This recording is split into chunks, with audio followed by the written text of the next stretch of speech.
My name is Christine Mendez. I am 36 years old, Brazilian by birth, but American at heart. At least that's how I learned to see myself after so many years in the United States. I grew up in a working-class neighborhood in Newark, New Jersey, where my family struggled to pay the bills every month. My father was a mason, and my mother worked as a cleaner in corporate offices. They came to the country with little more than hope and determination, dreaming of giving their children a better life. From an early age, I was taught that success doesn't come for free. While other kids played on the street, I helped my mother clean houses on weekends. At 12, I already knew how to prepare meals for the whole family while she worked overtime. This routine shaped who I am today. Someone who isn't afraid to get her hands dirty, who values every hard-earned penny, and who understands that sacrifice is an essential part of the path to the top. My passion has always been beauty. Not the superficial beauty sold in glamorous magazines, but the beauty that transforms lives. As a teenager, I used to mix homemade creams using ingredients I found in the kitchen. Avocado to moisturize, honey to nourish, coffee to exfoliate. My friends loved trying out my potions, and soon I realized there was something special there. Perhaps it was the way these simple products could boost people's self-esteem, even if just for a few minutes. After finishing high school, I got a partial scholarship to study business administration at Rutgers University. I worked throughout college, balancing shifts at coffee shops with endless nights of studying. It was there that I met Ryan Thompson, an ambitious young man studying marketing. He had charm, intelligence, and a clear vision of the future. We quickly fell in love, and our relationship seemed perfect. He wanted to build connections. I wanted to create something grand. We married when I turned 28, just before I launched my first official product, an organic face mask line called Glow Beauty. It was a small project, financed with hard-earned savings and a bank loan we barely managed to approve. Initially, we only sold online, targeting ads to young women interested in self-care. To my surprise, the business took off almost immediately. Positive reviews started coming in, followed by larger orders and strategic partnerships. Ryan played a crucial role in this initial growth. He used his networking skills to open doors I could never have opened alone. Thanks to him, we secured contracts with major retailers and investors willing to bet on Glow Beauty. Together, we built something incredible. Or at least, that's what I thought. In the early years of marriage, everything seemed to function like a Swiss watch. I took care of the business during the day, immersed in spreadsheets, meetings, and strategic decisions. At night, I returned home to find Ryan waiting for me, always ready to listen to my successes and frustrations. He organized elegant dinners for our friends and business partners, ensuring I had time to relax while he handled the social details. But as the company grew, I began spending more time in the office. The pressure was immense. New products to launch, markets to conquer, competitors to surpass. Every decision required total attention, and I couldn't afford to lose focus. Ryan, on the other hand, seemed to be growing increasingly distant. His messages were short, his calls rare. When I questioned this, he said he was busy with personal projects, but he never explained exactly what they were. I started noticing small, troubling signs. He frequently went out at night, claiming work commitments. Once, I asked about a woman named Melissa, whose name casually appeared in a phone conversation. He responded indifferently. "Oh, she's just a neighbor." At the time, I accepted the answer without questioning it. Now I realize I should have trusted my instincts. Melissa was the quintessential, annoyingly perfect neighbor. Blonde, tall, with a smile that seemed straight out of a toothpaste commercial. She always showed up with homemade brownies or invitations to parties no one really wanted to attend. There was something about her presence that deeply bothered me, though I couldn't explain why. She was too polite, too friendly, too present. And despite trying to ignore her, her name kept coming up in casual conversations with Ryan. The tension between us gradually increased. One night, after a particularly heated argument about how much time I dedicated to the company, Ryan let out a phrase that would echo in my mind for weeks. "You're becoming obsessed with this, Christine. There's nothing left for us." At that moment, I interpreted his words as unfair criticisms. I was working hard to secure our future, sacrificing leisure time to build something that would benefit both of us. How could he not understand that? But now I realize there was truth in his words, just not in the way I imagined. It was on a cold October night that my life changed forever. I came home early because I needed to retrieve some forgotten documents from the car. Glow Beauty was about to close an important deal with a major retail chain, and those papers were crucial to finalizing the contract. I entered the garage distracted, thinking only of grabbing what I needed and returning to the office. But then I saw something that froze my blood. There was Ryan, sitting in the passenger seat of my Porsche Cayenne, the car I bought with my first big profit, locked in a passionate kiss with Melissa. She was leaning over him, her hands resting possessively on his shoulders. The scene was grotesque, surreal. It felt like a nightmare I couldn't wake up from. For a few seconds, I was paralyzed, unable to process what I was seeing. My heart pounded in my chest, and my mind raced with unanswered questions. How long had this been going on? How could he do this to me? And why the hell did they choose my car? Ryan saw me before I could retreat. His face turned pale, but he didn't show any remorse. On the contrary, he calmly got up, adjusted his shirt, and said, "Christine, can we talk?" His calmness enraged me even more. How dare he act as if nothing had happened? As if this were just a misunderstanding that could be resolved with a few nice words? I didn't respond. I left there with tears streaming down my face, driving aimlessly through deserted streets. That night, I cried until I fell asleep on the office couch. It was there that I decided this would not go unpunished. Ryan had betrayed not only our marriage but also my trust, my hard work, and everything we had built together. Chapter 4. The Revenge Plan. The next day, I woke up determined. I knew I needed to act quickly. First, I consulted my personal lawyer, someone I trusted completely. I explained the situation and ordered him to prepare the divorce papers immediately. I also requested a full audit of our family finances. I discovered that Ryan had used part of the company's money to finance personal projects, including renovations on Melissa's house. But that wasn't enough. I wanted to hit him where it really hurt: his reputation. Ryan always valued his social status and corporate connections. I decided to use that against him. I discreetly contacted specialized business journalists and strategically leaked information. Within days, news about his fraudulent practices and infidelities emerged. The scandal exploded on social media, ruining his public image. Meanwhile, I took full control of Glow Beauty. I reorganized the executive team, eliminating anyone loyal to Ryan. I hired new, young, innovative talent, transforming the company into an even more efficient machine. Every decision I made was calculated, cold, and relentless. There would be no room for weakness. Ryan's public implosion was swift and brutal. When the first reports of his fraudulent activities began circulating, he tried to deny everything.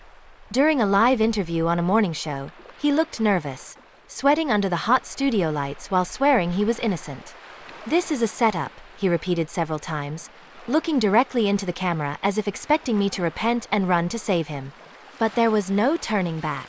The leaked documents were irrefutable. Emails detailed how he had embezzled funds from Glow Beauty to finance personal projects, including renovations on Melissa's house and even a sports car he bought for her. The bank transactions clearly showed that he was using our joint money to sustain his extramarital affair. The journalists did the rest. Investigative reports delved deeper into Ryan and Melissa's extravagant lifestyle. Photos of them together at exclusive events began surfacing on social media. Friends and acquaintances, who had previously pretended to ignore the rumors, now gave anonymous interviews revealing embarrassing details about their relationship. A former co-worker of Melissa's even claimed they had been together for at least 2 years, long before I noticed anything wrong. Ryan quickly lost his network of professional contacts. Business partners canceled scheduled meetings with him. Investors withdrew their support from projects he was involved in. Even close friends began avoiding him, fearing association with the scandal. He tried to fight back, hiring expensive lawyers and launching PR campaigns to clean up his image, but it was too late. The damage had already been done. Meanwhile, I watched it all from afar, observing each of his moves with a mix of cold satisfaction and throbbing pain. I knew my actions had caused this collapse, but I also knew he deserved every piece of this fall. However, as much as I tried to justify my revenge, I couldn't escape the feeling that something inside me was fragmenting. With Ryan out of the way, I fully took over Glow Beauty. I hired a new executive team composed of talented and committed individuals, many of them women who shared my vision of innovation and inclusion. I decided to change the company's approach, focusing less on accelerated growth and more on social impact. We launched an affordable product line aimed at underserved communities, inspired by the hardships I faced as a child. I also implemented more transparent internal policies. All employees gained access to financial reports and important strategic decisions. I wanted to ensure that no one could ever manipulate the company again as Ryan had done. These changes were enthusiastically received by both employees and consumers. Glow Beauty became not only a successful brand, but also an example of corporate ethics. However, leading alone brought new challenges. As the pressure mounted, I began to feel the physical and emotional effects of stress. I slept little, ate poorly, and rarely took breaks. My health started to decline, and close friends began expressing concern. An old friend, Sarah, once told me, "Christine, you're sacrificing yourself too much again. You can't save the world alone." Her words resonated deeply within me. I knew I needed to find balance, but I still wasn't sure how to do it without compromising my work. Despite all the progress in the company, the wound left by Ryan's betrayal continued to bleed. Every professional achievement seemed insufficient to fill the void he left in my personal life. I began questioning my own choices. Had I neglected our marriage? Could I have avoided all this? These doubts led me to seek therapy.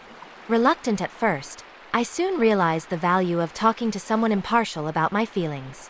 My therapist, Dr. Marcus, helped me see behavioral patterns I had never noticed before.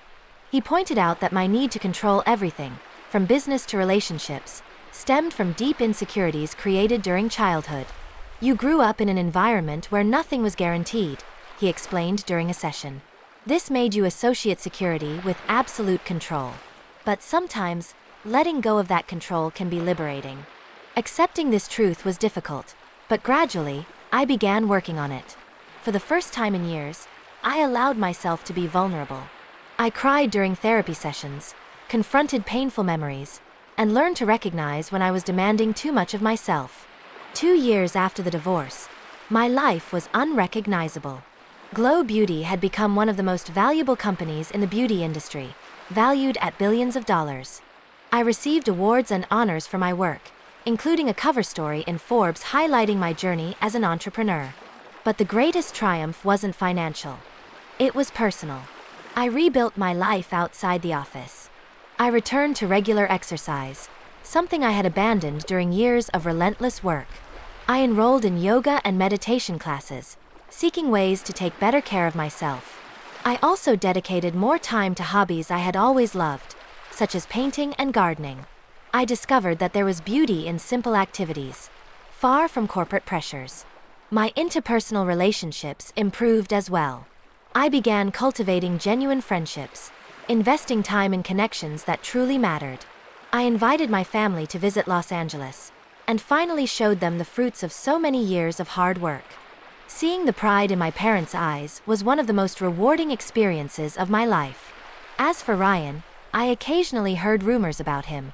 It seems he tried to start over in another city, but never regained his former influence. Melissa disappeared completely from the media, probably tired of being associated with the scandal. I felt no pity for either of them. They made their choices, just as I made mine. Today, I am a different woman. I've learned that true power isn't about accumulating wealth or defeating enemies, but about finding balance and purpose. I understood that sacrifice is necessary, but it shouldn't come at the cost of one's happiness. I've become more resilient, more compassionate, and, above all, more authentic. If there's one thing this journey taught me, it's that success can't be measured solely in numbers or titles. It takes courage to face your own mistakes, humility to accept changes, and wisdom to prioritize what truly matters. And yes, I still drive the same Porsche Cayenne, but now it represents something different. Freedom. Sitting on the porch of my mansion in Beverly Hills, watching the horizon illuminated by the skyscrapers of Los Angeles, I realize that I've finally found peace. It's not a perfect peace, free of scars or painful memories. It's a real peace, full of imperfections and lessons. And for me, that's enough. 2 years had passed since the scandal that ruined Ryan's reputation. I had rebuilt myself, professionally, emotionally, and spiritually. Glow Beauty was stronger than ever, and my personal life was beginning to flourish again. However, despite all the progress, something still felt unresolved between us. A loose end that needed to be cut before I could move forward completely free. That's when I received an unexpected invitation. A charity event organized by one of the largest philanthropic foundations in the United States. The theme was entrepreneurship and inclusion, and my name was on the list of speakers. I accepted immediately, eager to share my journey with other emerging entrepreneurs. Upon reviewing the full list of participants, I came across a name that made my heart stop for a moment. Ryan Thompson. He hadn't appeared in public for months. Rumors said he was trying to rebuild, but without success. His presence at the event seemed strange, almost desperate. Part of me wanted to ignore it and focus solely on the speech I planned to give. But another part knew that this would be the perfect moment to confront him. On the day of the event, I wore an elegant black suit paired with red high heels. It was a deliberate choice. I wanted to convey strength, confidence, and power. As I entered the luxurious hall, I was greeted with warm applause. Many of those present knew my story and admired my resilience. I smiled politely, exchanged greetings, and made sure to circulate around the venue, ensuring everyone knew I was there not just as a guest, but as someone with something important to say. And then, inevitably, our paths crossed. Ryan was standing near the bar, holding a half-empty glass of whiskey. He looked older, tired. The lines on his face were more pronounced, and his eyes, once bright, now reflected defeat. When he saw me, he hesitated for a moment, as if considering fleeing. But something kept him there. Maybe pride, maybe the need for redemption. It didn't matter. I had already decided that this would be our last encounter. He said my name, his voice hoarse and uncertain. I responded, maintaining my firm posture. I said I hadn't expected to see him there. He admitted that he hadn't expected to be present either, but thought it would be good to come, try to rebuild some things. I smiled coldly and commented that it was interesting to hear that from him. He lowered his eyes, visibly uncomfortable. He confessed that he had made many mistakes. With me, with the company, with himself. He said he had no excuses, but wanted to apologize. I interrupted him before he could continue. I said he was right. He didn't deserve anything. But this wasn't about him. It was about me. And I explained what I had learned in the past 2 years. People like him no longer had power over me. He could have betrayed me, tried to destroy me, but all he achieved was making me stronger. Today, I am the master of my destiny. I built something that goes beyond any relationship or disappointment. And the best part? I did it alone. Ryan swallowed hard, clearly shaken by my words. He murmured that he just wanted me to know that he regretted it. Truly. I slowly shook my head and replied that regret doesn't change the past, only the future. And I hoped he would use that lesson to change his. I turned my back on him and walked toward the stage, where I was announced as the next speaker. Before stepping up, I cast one last glance in his direction. He remained standing there, motionless, holding the empty glass as if it were his only anchor. For the first time, I felt sorry for him. Not because he deserved it, but because I realized he would never understand what truly mattered. At the microphone, I took a deep breath before beginning. The hall was packed, with hundreds of eyes fixed on me. I knew this would be one of the most important moments of my life. Not just as a businesswoman, but as a woman. I began by thanking the event organizers for giving me the opportunity to be there. I explained that when they asked me to speak about entrepreneurship and inclusion, I thought a lot about what I should say. And I realized that my story wasn't just about business. It was about overcoming. About learning from mistakes, ours and others. I paused, observing the attentive audience. I continued explaining that I grew up in a modest neighborhood, the daughter of Brazilian immigrants who worked hard to give us a better life. From an early age, I learned that success doesn't come easily. It requires sacrifice, determination, and, above all, resilience. I founded Glow Beauty with little more than dreams and hard-earned savings. And during the journey, I faced challenges I never imagined I could overcome. I looked directly at Ryan, who was still at the back of the hall. There were moments when people close to me tried to bring me down. They used my work, my money, and my trust against me. But these experiences taught me something valuable. No one can destroy you unless you allow it. Every obstacle is an opportunity to grow. Every fall is a chance to rise stronger. The audience applauded warmly, but I continued. Today, I own one of the most successful companies in the country. But that doesn't define who I am. What truly matters is how we treat the people around us. How we use our power to make a difference. At Glow Beauty, we are committed to creating affordable products and empowering marginalized communities. Because I believe that true success isn't measured by what we accumulate, but by the positive impact we leave on the world. I concluded with a personal message. For those who are struggling, know that it's possible to overcome anything. No matter how difficult it may seem, you always have the power to change your story. Just believe in yourself and never give up. The applause echoed through the hall, and I could feel the weight of the moment. As I stepped down from the stage, several people came to congratulate me, praising my speech and sharing their own stories of overcoming adversity. Among them, I noticed that Ryan had disappeared. That night, I returned home exhausted, but light. It was as if a huge weight had been lifted from my shoulders. I knew I would never see Ryan again, and it didn't sadden me. On the contrary, I felt grateful to have finally put an end to that chapter. Sitting on the porch, I watched the city lights shimmer in the distance. I thought about everything I had gone through. The pain, the anger, the rebuilding. Each piece of this journey shaped who I am today. And although there were still scars, they were reminders of a battle won. I picked up my phone and sent a message to Sarah, my best friend. I said that this had been the day I finally closed that chapter. I was ready for the next one. She quickly replied, saying she always knew I could do it. She congratulated me on everything. I smiled, putting the phone away. The future was uncertain, but for the first time in a long time, I was excited to discover what it held.